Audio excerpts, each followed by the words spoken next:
Welcome to Amazing Business Radio with best-selling author and customer service and business expert, Shep Hyken. Shep will talk with some of the smartest thinkers in business to help make you more successful in your professional and personal life. This is Amazing Business Radio with Shep Hyken. Hello, everybody. It's Shep Hyken here, and we are back with another episode of Amazing Business Radio. And today we have Frank Cespedes, who has taught at Harvard, has run a business, and also is the author of several books. And the latest one is Sales Management That Works: How to Sell in a World That Never Stops Changing. And you're probably wondering, why would I include somebody on this show that has written a book on sales? Well, you're going to find out in just a moment, because it appears that a lot works together when it comes to sales and service, and of course, the customer experience.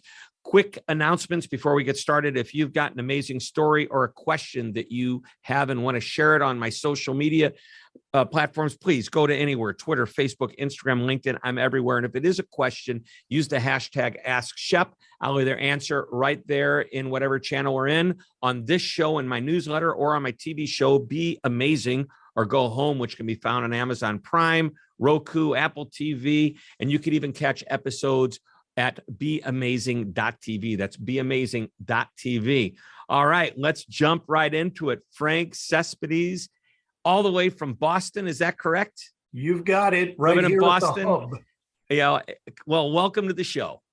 Thank you, Shep. Thank you very much for hosting me. It is sincerely a pleasure to be on Amazing Business. Well, thank you. So, hey, are you a hockey fan? No, I'm more the baseball, football type. But what is it you want to know about? Okay, well, good. Well, you'll love me because the St. Louis Cardinals lost to the Boston Red Sox a few years back when they broke the curse of having never made it to the finals and then win the World Series for I don't know how many years. But my St. Louis Blues did finally get their Stanley Cup championship against the Boston Bruins. So congratulations. Well, thanks. And congrats to the Red Sox too. All right. So let's jump right into this. You wrote this book, Sales Management That Works, which, by the way, is available everywhere in the world, especially Amazon.com. You wrote this book, and yet you say that it ties directly into customer service. So let's start there and we'll see where we go. Yeah. I mean, first, there's a generic perennial reason. Service in the vast majority of companies deals with the output of selling efforts. And for reasons that I talk about in the book that I'm sure we'll talk about during this podcast, those selling efforts are changing. And one of the things that's changing is that sales and service are increasingly intertwined. Yes. Now, why did I write the book? Basically, two motivations in writing this book. The first is fundamentally a professional motivation. Of all the different activities in business, sales is by far the most context specific. Now, once I point this out, you'll probably go, duh, but trust me, many smart, well-educated executives forget this. Selling software is different than selling durables, different than selling professional services, etc. Selling in North America is different than selling in Latin America or Asia or Europe. So it's very context specific. And yet, for some reason, it's that one area of business where people feel most comfortable making huge generalizations, typically unsupported by any data whatsoever, beyond what in academia we would call N equals 1. When I sold for Oracle, this is what worked for me, and I'm sure it'll work for you. When we invested in PayPal, that kind of thing. Right. So, as somebody who's done, I think, more than reasonable research in this area for 25 years, I wanted to write a book that says, look, this is what research does and doesn't tell you about this core activity in business. And the second motivation for writing the book is I think it's a particularly good time. There is no doubt whatsoever that online technologies, the data revolution that's affecting sales and service, and that will continue throughout our lifetimes, no doubt that it's affecting those functions. But again, most of what I read about those things just misunderstands the managerial implications and the realities of being a salesperson or someone in customer service.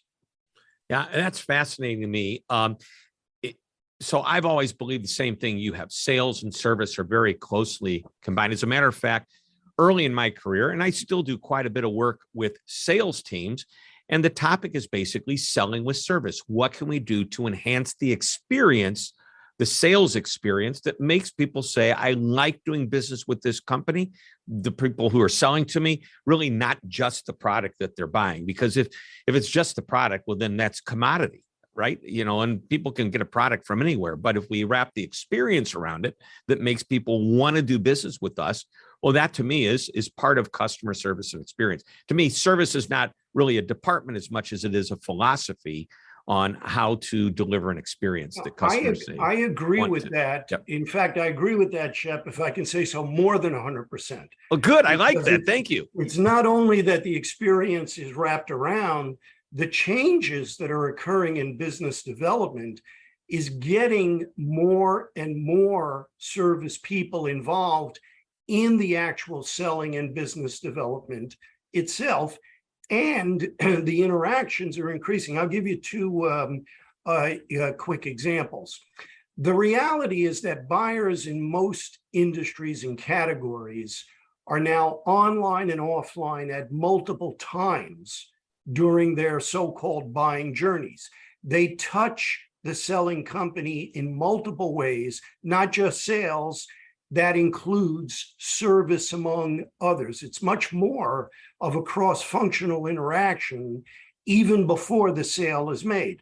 The second example is, think about, so-called SaaS companies, software as a service, are a good example of this. But if you think about the subscription models that are proliferating everywhere, service is fundamental to selling in those business models.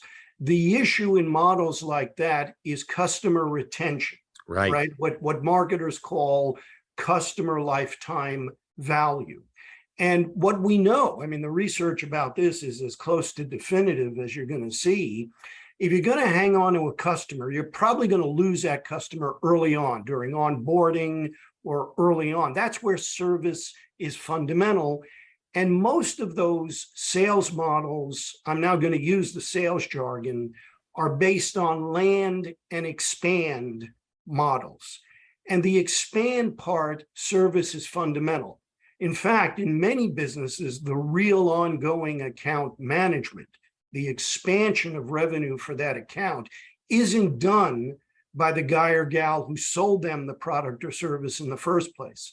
It is done by the post-sale service people, whether or not they're called service. That's what I meant by agreeing with you more. Well, thank than you.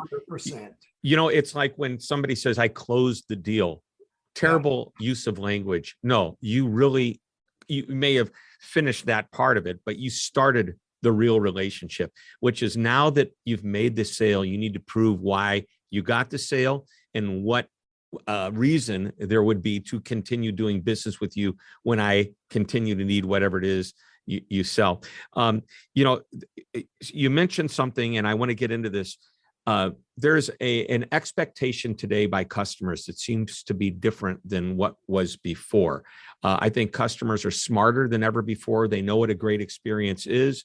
They love the salespeople they work with, but if people don't want to be sold, they want to buy. And moving beyond that, once they have made the decision to buy, they want to make sure it was the right decision. So I believe everything that happens after the actual sale is nothing more than validation that this is the right company and a reason to get people to come back again and again. Can you talk to us a little bit about changing expectations that are happening in the world of sales and service? Yeah, and I think you put your finger on the real root cause of all of this. The most important thing about selling is and always has been the buyer, who buys why and how. And the reality, again, not in all, but in the vast majority of product categories, what's the impact on sales of the proliferation of customer knowledge means? You can get all the information about product price, comparative price on your iPhone or on your laptop or whatever. Now, the implication for sales is that, and I'm going to be as blunt as possible about this, the days of the salesperson basically being an organic, walking, talking version of product and price information, those days are gone, right? Because the customer can get that with 1 or 2 clicks. So now they've got to add value. The bar is being raised in sales. Similarly with service, what that new technology, relatively new technology, and its impact on buying means is that service is more involved, not only in validating the customer's experience, but as I said, in expanding the value of the customer, in cross-selling, in a whole variety of areas that as recently as a decade ago would not have involved service, but clearly would have involved the sales force. Yeah, I think the customer's expectations are higher than ever before, and they expect the experience to be right.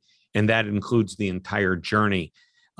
Years ago, a friend of mine, Dr. Larry Baker, he said something to me that I'll never forget. He said the most abused customer is the sold customer. Meaning, you've got this prospect, you're nurturing them. They finally say, okay, I'll buy. And everybody's excited. And then the sale is made. And it's like, something changed after the sale was made. The company's not as responsive. The salesperson's hard to reach. What happened? Well, will you still love me in the morning? I know. I love that. Will you still love me in the morning? All right. We're talking with Frank Cespedes, who is the author of Sales Management That Works: How to Sell in a World That Never Stops Changing. It's available everywhere that books are sold, especially Amazon. It was released by the Harvard Business Review Press, and he is a professor at Harvard. We're going to take a short break. When we come back, we'll talk more with Frank and his wisdom. Don't go away. Hi, Shep Hyken, your customer service and experience expert, and I'm excited to tell you about my new book, I'll Be Back: How to Get Customers to Come Back Again and Again. Now, this book is packed with idea after idea on how to, just as the title implies, get your customers to come back. In the book, you'll learn that repeat customers aren't always loyal customers. Now, both are great, but there's a big difference. You'll also learn about 10 reasons a customer may stop doing business with you and 3 reasons you would stop doing business with them. And one of my favorite lessons is a 6-step process for creating an I'll Be Back strategy. Of course, there's much, much more. You'll start getting more of your customers to say, I'll be back almost immediately. Just go to www.illbebackbook.com. Again, that's www.illbebackbook.com. You're listening to Amazing Business Radio with best-selling author and customer service and business expert, Shep Hyken. We're back on Amazing Business Radio talking with Frank Cespedes about his latest book, Sales Management That Works, which, by the way, is this your 6th or 7th book? I believe it's number 6. Number 6. Wow. Prolific author on top of being an entrepreneur.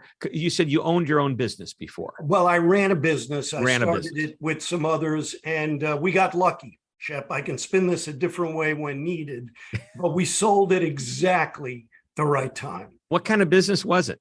Professional services. We had software, so-called learning management software. But I think if I showed you the software, you'd say, wow, people paid you for that. The software was really an excuse for the services that we provided, where we really made our money. Wow, that's fascinating. I was involved with the learning management system platform that was on fire until it wasn't. Yes.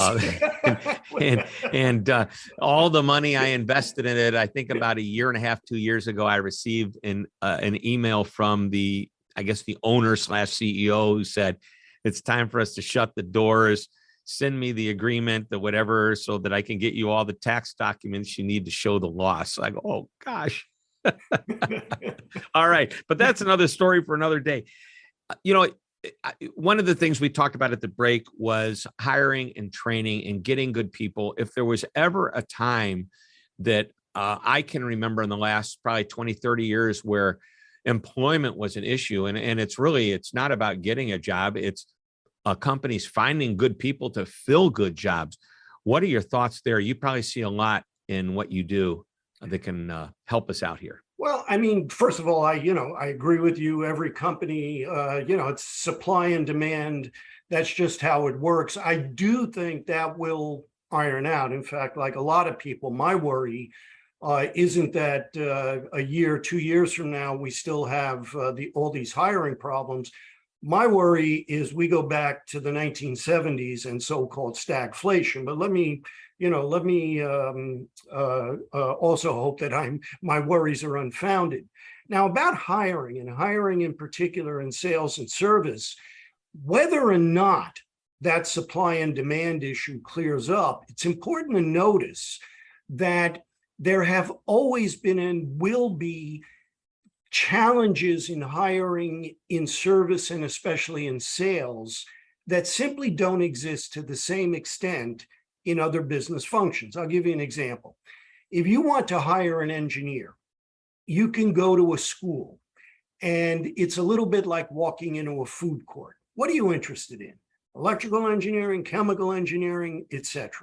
If you need to hire someone in finance or accounting, you can find people who majored in those subjects. The same is true, by the way, for computer programmers, all right? But the last time I looked, which was about 3.5 years ago when I started writing this book, of the nearly 4,000 colleges and universities in this great country, less than 300 even offered a sales course, let alone a sales program. And I don't have the number at the tip of my finger, but I'll bet even fewer than those offered anything in service. True. Right? True. So these are areas in business where the vast majority of people start knowing almost nothing about what they're going to get paid for at that company.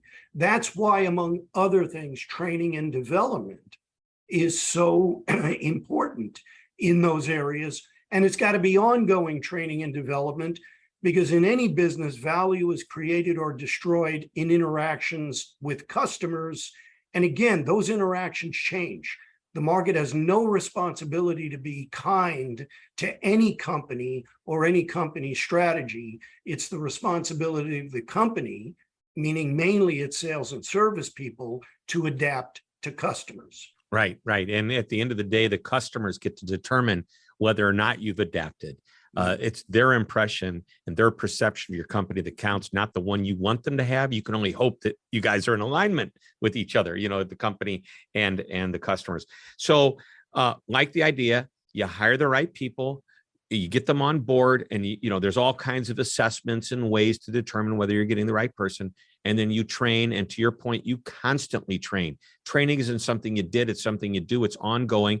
And the result is people feel the education is taking them on a forward or upward trajectory in their careers, and they're growing with their company. And ultimately, they will prove themselves out. Great ideas, great ideas. So in the book, you also talk about this gap between the C-suite and customer-facing groups like sales and service. So why? I mean, there's this gap, and I don't understand why, because, gosh, I remember my very first book I wrote, which was back in the 1980s. I talked about how one of our companies, I'm in St. Louis, Missouri, one of our famous St. Louis companies is Anheuser-Busch. Gotta love Budweiser, right? And they required executives to get into a beer truck at least once a quarter and drive around with the route salesperson or go out and make a sales call to keep them connected with what's really happening. So let's talk about this gap between leadership, the C-suite, whomever, and what's really happening on the front line with the people that we're hiring to manage that. Yeah, and I think the causes of the gap are pretty clear. I mean, I'm going to cite some data. It's not my research. It's research from a colleague of mine. Her name was Julie Wolf. But Julie looked at, again, to use the current jargon, the C-suite, right? CEO, CMO, the senior executives, and how that's changed over the last 25 years in the global 1,000 biggest firms in the world. And the reality is the number of people reporting to the CEO in those firms on average has doubled, twice as many. But then if you ask yourself, who are these people? What were they doing before they became senior executives. The reality is that actually very few of them were general managers in the sense in which we use that phrase at Harvard Business School. By a GM, we typically mean someone who's running a line of business or at least had profit and loss responsibility. Most of those people were specialists: the CIO, the CFO, the head of data, regulatory issues, and so forth.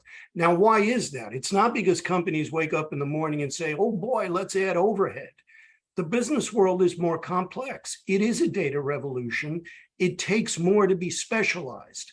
But the reality, and this is the reality, fewer people than ever before have made it to the C-suite with prior prolonged experience in customer contact functions like sales or service.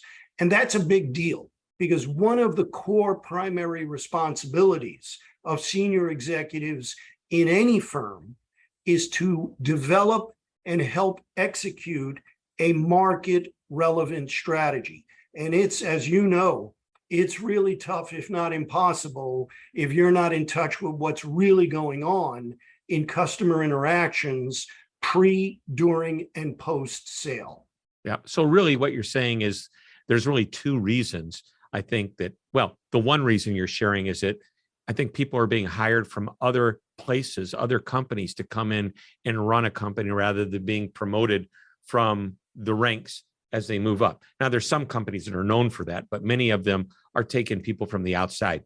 The second thing, which I think I was alluding to earlier, is that I think that executives are too busy. They're not making the time to go and spend time learning about what's happening and the reality of what their people are experiencing, as well as what their customers might be saying. Yeah, no, I think that's right. But the good news here, and it's as always in business, it's a bit of an arms race. The good news is that there are more and more tools, digital tools, other things that can help you put in touch with this. But at the end of the day, I get back to your Anheuser-Busch example because I agree with that. At the end of the day, there is no substitute for that direct experience of customer contact. And I agree with you. That's a calendar issue. You've got to make time for that. It doesn't happen naturally. Now, one of my favorite examples I wrote about in my recent book, I'll Be Back. Not about the Terminator. It's about customers coming back. But there is an example of a gentleman named William who worked for Microsoft, who spent time on the front line and talked to customers, and people would call back and ask, could they please speak to William?